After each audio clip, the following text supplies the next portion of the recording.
So it's an irony that if we did what I'm suggesting, I would actually be the one that would really preserve the system and keep it going.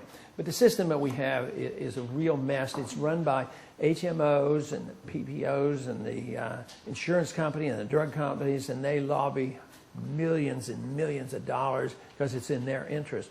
It's the middleman. The middleman is Wall Street, and that is what is so bad. But we shouldn't fear if medical care was delivered totally by the marketplace, which it had in most of our history. People, as a matter of fact, I practiced medicine under those conditions before 1965. And I worked in an emergency room in a major city hospital, and I was paid the astounding, I had been out of medical school for 2 years, I was in the military, I was moonlighting, and I was being paid the astounding sum of $3 an hour. And nobody was ever turned away. Everybody was charged the least. Whatever you could pay, you paid. And today, though, everybody gets charged the most. You walk in, legal or illegal or whatever, you walk in an emergency room, boy, we're going to put you on the government roll. And then because of inflation, the hospitals are hurting, so they have to really jack up the prices. And then on top of that, you have a medical malpractice crisis, which I won't get into that, but that can be solved in the marketplace too. You don't have to hurt people. By voluntary contracts, you could save that. But the medical malpractice crisis, the legal aspect, causes us to do a lot of things just because we're terrified about what the attorneys might say to us. Oh, if I don't do that C-section now, and look at that, boy, I'll be in trouble. So I go and do the C-section sooner than otherwise. And if you're in an emergency room, you can't go to the emergency room without a $10,000 bill, because if you have a bump on your head, they're going to have to do. I mean, if it's our own kids, a lot of times we'll watch them and wait till the next day and stuff. But if you did that with a patient, I mean, wow, you can't take any risk like that. So that is part of the problem too. But the markets would work in medical care. In a recent debate, you asked John McCain what he would do with the Presidential Working Group on Financial Markets. He seemed very confused by that question. I'd like to ask you, what would you do with the Presidential Working Group on Financial Markets, and what would you do to bring transparency to them and the Federal Reserve System? Well, we don't need the working group because they have way too much power. It's made up of the Fed chairman, Secretary of Treasury, SEC chairman, and CFTC chairman. And they're allowed to manipulate markets, and they keep no records. That is wrong. But I'd do a full investigation of what they ever have done and see if we could find out how much they have been involved in the market. But that does not need to exist. I mean, if you have a Secretary of Treasury, in theory, though, you wouldn't have, SEC and some of these other things. The markets would be handling that. But, the more openness, the better. And I think we can have more openness. If we don't get rid of the Fed right away, you should have more openness. I've been on banking off and on for, close to 30 years, and I'm a ranking member on monetary policy. But I can't go to an FOMC meeting. That's too secret. I wouldn't be allowed to know what they're doing at these meetings and what they talk. I can't even get an audit of the Fed. I can't even find out where the gold is. And there are some who suppose we've either loaned the gold out or sold it. And why shouldn't they just have a simple little outside audit and say, yeah, we have this much gold? But I was on the Gold Commission in the early 80s, and I proposed that. There were 17 of us on the commission, and 15 voted no audit. Lou Lehrman and I were the only ones that voted to audit so pretty messy stuff. Well, Goldman Sachs knows what goes on in those meetings. Yeah, probably so. Dr. Paul, thank you for coming to Seattle. But also, this gentleman asked one of my questions already. The second one was, you may not be aware that Garry Kasparov, who is one of the opposition leaders in Russia, was interviewed by the television talk show Meyer, I believe, the other day. And he referred to the high price of oil as being a boost and a cover for Putin to gain power. I'm wondering if you Who boosted the price for the benefit of Putin? You mean our side would help? No, the high price with the situation in Iraq. Specifically, he referred to the Iraqi situation as helping to maintain a high price in the world's oil supply, which, if it dropped, would greatly expose Putin and put him in a much Yeah, more but tenuous position. are you suggesting it was done deliberately? The price is up deliberately? I mean, I think the price does help him. A higher price helps Russia. He made reference to the possibility that our country and the Iraqi situation was also, he didn't really suggest Yeah. that it was done intentionally, but that was the main point he made. I wouldn't want to venture that. I mean, we do some pretty bizarre things. It's conceivable, but I would say the war certainly has helped push the price up.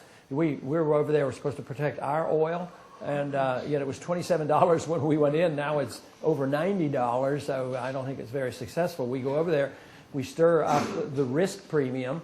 At the same time, we spend all this money, so we print the money, the value of the money goes down, so we have inflation.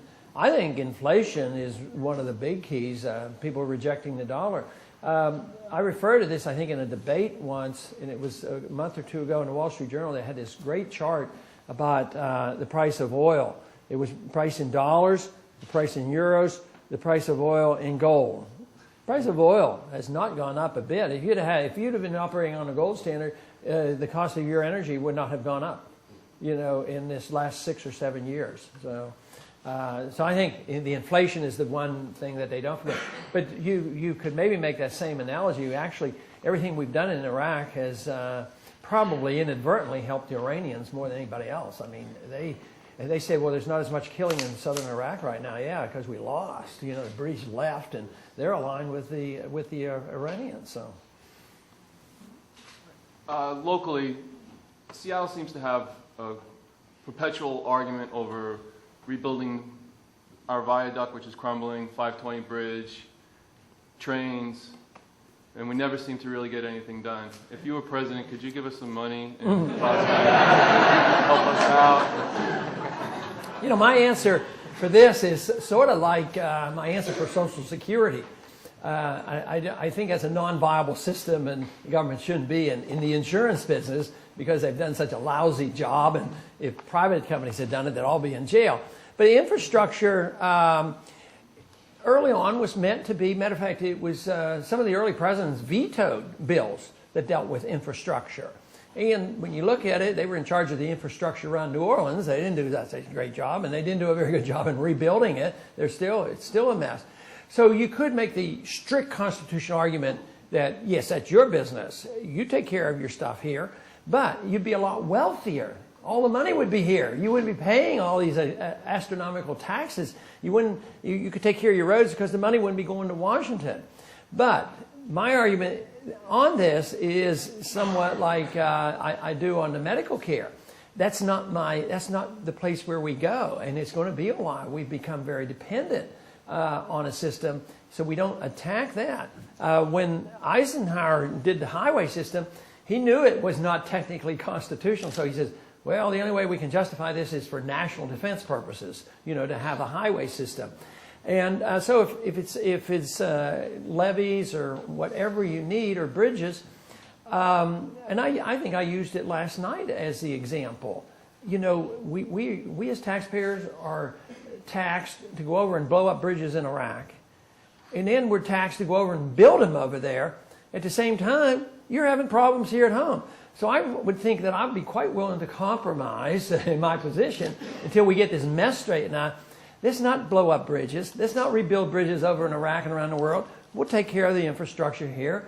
Try to send all the money back to the states, if we're collecting it in Washington, back to you in a proportionate manner. If we're going to have the Federal Department of Transportation and have the federal highway tax, I think I could run that office with about 2 people. Because all we do is make a calculation, and these computers, they do miraculous things. Calculate and say, oh, Washington, let's see, you guys get $10 billion. Write a check, send it to you, and get all your money back. That's how much you send in. And that's the way it would be done. So you would have a lot more money and a lot better chance. But under today's circumstance, if you'd say, well, would you support a new appropriation and for a project here, I would say no.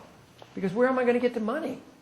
There's no money there unless you save the money. If you could cut, there was one time, I think when we came up on New Orleans, when they were dealing with it. Technically, I wasn't, didn't think we should be doing it.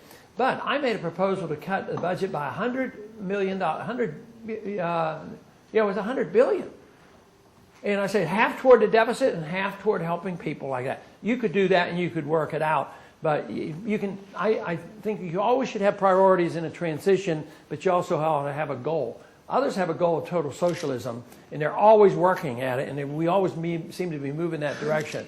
I think now we have to have the goal of what it's like to have a constitutional government, limited government, a government designed to protect liberties, and local government, and we'd all be much better off. Thank you very much.